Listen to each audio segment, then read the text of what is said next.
Alors, je suis avec Jacques Thériault-Watso, qui est aujourd'hui chef cuisinier. N'ayez pas peur, la fumée, là, on n'est pas en train de prendre en feu. C'est de la sagamité Watso qui est en train de cuire. Le fameux mot de résilience là, qui revient souvent chez les Premières Nations. On donnait un exemple. Au Danak, c'était une communauté pauvre. Là. Et une de nos spécialités, c'était la vannerie. On en voit ici aujourd'hui. C'était fait à partir des clisses de frêne noire. Puis les hommes battaient le frêne, qu'on disait, puis ça lève les années de croissance sur la bille de frêne. Il y a des façons de les machiner. Et les femmes, ils vont couper des lanières de différentes largeurs pour créer des paniers, les paniers en frêne noire. Puis c'était vraiment prisé, puis c'était des œuvres d'art. Puis les Abénakis, au début du siècle, dont ma famille retournait sur le territoire pour vendre des paniers, que ce soit au marché à Montréal, puis il y avait beaucoup de centres de villégiature en Nouvelle-Angleterre, puis c'était dans les années 1900 jusqu'à 1950. Et les Abénakis allaient vendre les paniers aux États-Unis, puis pour passer l'été à vendre aux touristes, puis ils faisaient beaucoup d'argent. Avec ces argents-là, ils ont pu bâtir les belles maisons ancestrales qu'on voit au centre-ville d'Odanak, qui sont encore là aujourd'hui, de style Nouvelle-Angleterre, New England style. Fait que, il y a beaucoup d'envie et de jalousie qui a commencé à s'installer pas dans la communauté, mais des villages voisins, parce qu'eux revenaient des États-Unis avec la nouvelle mode, puis ils étaient chics, puis il y avait beaucoup d'argent.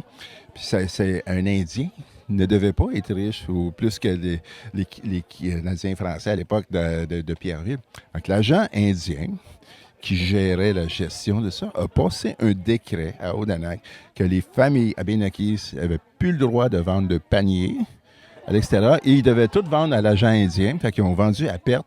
Puis les agents indiens, ceux qui ont succédé, ils ont fait fortune, ils se sont rendus millionnaires sur le dos des Abénakis parce que la loi était conçue pour interdire que des peines et des sanctions interdit de vendre. Donc, ma grand-mère elle faisait des paniers, vendait ça à perte là, à 25 cents la douzaine, puis lui, il allait vendre ça à 10 le panier.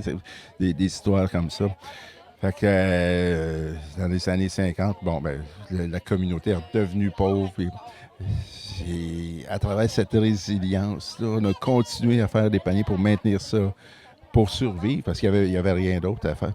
Mais ils travaillaient d'une étoile à l'autre pour justement nourrir les enfants, puis garder. Puis la sagamité, la soupe que je fais, c'est une soupe à Benaki, à base d'haricots, de maïs. Elle a un contexte historique et social dans la communauté. Dans les temps durs de cette période-là, les hommes allaient trapper, que ce soit du lièvre, du petit gibier, le radeau au printemps, parce qu'il y avait, dans les années 40, 50, 60, 70, il n'y avait pas tant de gibier dans. Ça bouge, les gibiers. Puis le chevreuil, il était parti. Il était rendu, il allait jusqu'en Beauce pour aller tuer du gros gibier. Le chevreuil était parti. Maintenant, il est revenu depuis une trentaine d'années, mais les gens allaient chercher de protéines puis pour mettre dans la soupe. C'est une soupe de survie. Puis il y a beaucoup de gens comme exemple ma mère, qui a des mauvais souvenirs de cette soupe-là parce que c'est juste ça qu'ils mangeaient.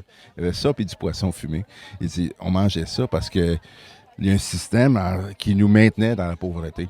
Et même si une génération avant, ils étaient capables de s'épanouir pleinement puis faire des salaires convenables sur leur art, bien, on a détruit cette économie-là par jalousie et envie de qu'est-ce qu'on crée. C'est une triste histoire, triste page de notre histoire. Mais c'est pour ça que je commercialise cette soupe-là. Elle mérite d'être découverte parce que c'est bon. Parce qu'en même temps, à travers tout ça, c'est que les familles se retrouvaient autour d'une grande table, puis ils mangeaient de la sagamité à tous les repas, mais ils étaient en famille, ils étaient en communauté, puis ils se réjouissaient avec le peu qu'il y avait parce que on était tout le temps quand même heureux d'exister en tant qu'Abénaki. Puis la fierté a toujours resté, malgré tout. Il y a eu cette flamme-là, puis aujourd'hui, ça fait plaisir de la faire revivre. Puis rappeler aux gens qu'il y a une historique derrière cette soupe-là. Merci, chef. Ah, ça fait plaisir.